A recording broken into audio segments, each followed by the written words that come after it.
What's going on, everybody? It's your boy Dotsy. So today we're going to be talking about the new season 7 PTR of Diablo. Now, for those of you who are able to get into the game and kind of see how it's going, awesome. For those of you who are having issues, totally understandable. It happens.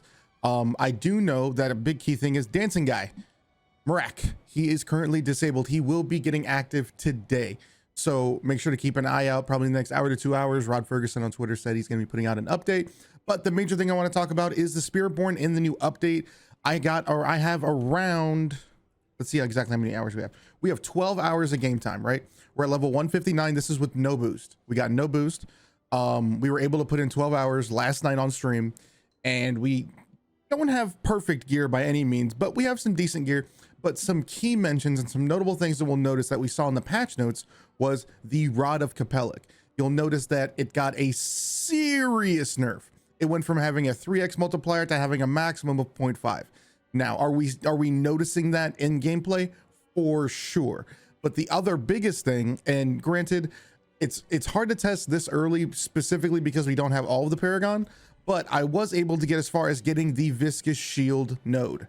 I'm currently on my 4th board, and we got the Viscous Shield node, and it is not giving us that extra damage we were getting previously. So we're getting actual base numbers, and I wanted to show you guys an example unbuffed, so like no pots, no incense, of what that would look like in a real environment, just to kind of get a gauge. Now granted, I don't have perfect gear, and I'll kind of go over my gear really quickly before we do the test. That way you guys can get a gauge of, hey, this is where I'm at, this is where it could be, kind of deal. But we're going to try to make this as quick as possible, and then we're going to touch on the witchcraft that I have as well. So we're using a Helm of Apprehension, now noting that you can no longer temper maximum resolve stacks. That's no longer something that we can continuously buff, especially on a build like Crushing Hands or Cool Volley. We are using a Shroud of False Death. I did luck out and I managed to get one with the GA and max life. We have gloves that are imperfect in every possible way. We have some pants again that are not great in any capacity, but we're tempering Crushing Hand barrier, and I'll touch on that in the next video, where we're going to go over the actual build guide for going into season 7 and how we can retain strength and success. And I'll tell you guys how I'm already doing pit 80s as a 159. Here are the boots. We have the Rod of Capellic non-GA'd. We have Redirected Force, Ring of the Midnight Sun non-GA'd. And we have Banner Sword's Talisman that's surprisingly low at a 36 times. Let me kind of show you guys really quick what it would look like in a fighting sequence if it decides to load. There we go. So this is typically the kind of damage numbers we're going to see. Now, if you're seeing, oh my God, is there an epilepsy warning? That's one of the new witchcraft, and I'm going to go over why we chose the ones we chose. But you're seeing that right now we're doing anywhere between 100 to, I think the highest that I've seen is probably 201, 212 in a fighting environment. In the training environment, like there was a 171 that just popped. So let's go over some of the witchcraft. So we are using the Doom Orb, and the reason we're using the Doom Orb is because it's honestly, in my opinion, probably one of the best ones.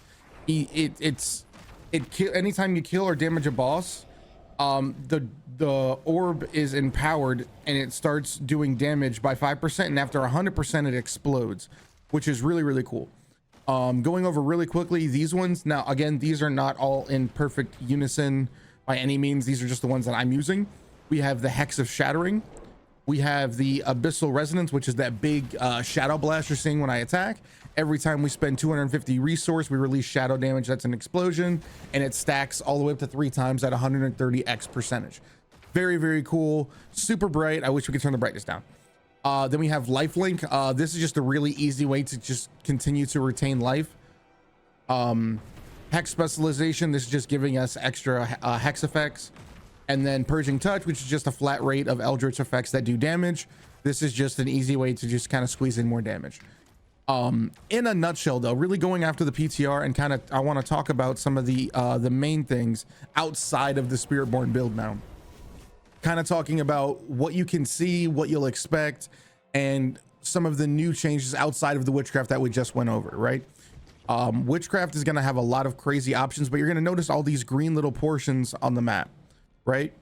All of these green portions are what are known as the head rotten areas. And in these head rotten areas, you will have a fugitive, and every time you slay a fugitive, you can take its head over to the Tree of Whispers and get an Oculate gem, which would be one of the guys that's in here, and I'll kind of explain what they are in just a moment. But the main thing is your best bet, and this is another thing for people that are be going into season 7 and they're not really familiar. Your best bet going into season 7 for leveling, getting from that 0 to 60, park your ass in one of these. This is going to be your bread and butter. These are, you got endless whispers here, and they're here for 20 minutes, and you got another one over here, and they never stop. And they have these new things where you have a raven tree. Now, obviously, I don't have all my whispers, and I don't want to waste the time going through and having to do it. What I can do is kind of show you what you can expect in the area.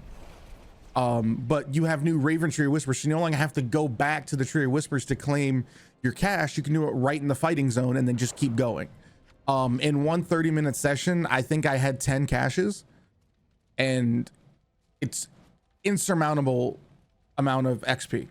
So let's see if we can find some head rotten. So we're gonna see some of these. You're gonna find guys that are little blue guys, right? So these guys right over here, these guys right here, these blue guys, they're gonna give you your hex and head rotten stuff. Also, as you can see, we're in Torment 3 and we're absolutely just shredding with this build.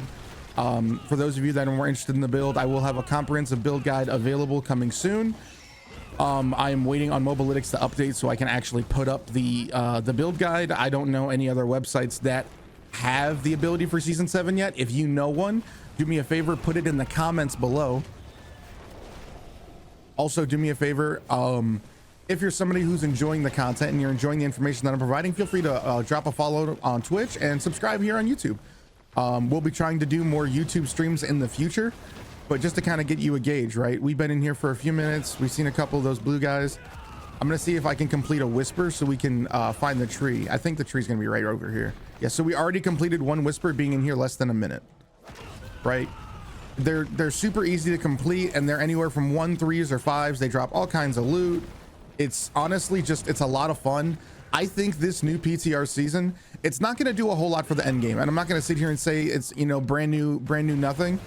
This definitely gives me the vibes of like season 2, where we had the blood macabre and we had the blood skills that we could add onto the same similar tree as the witchcraft.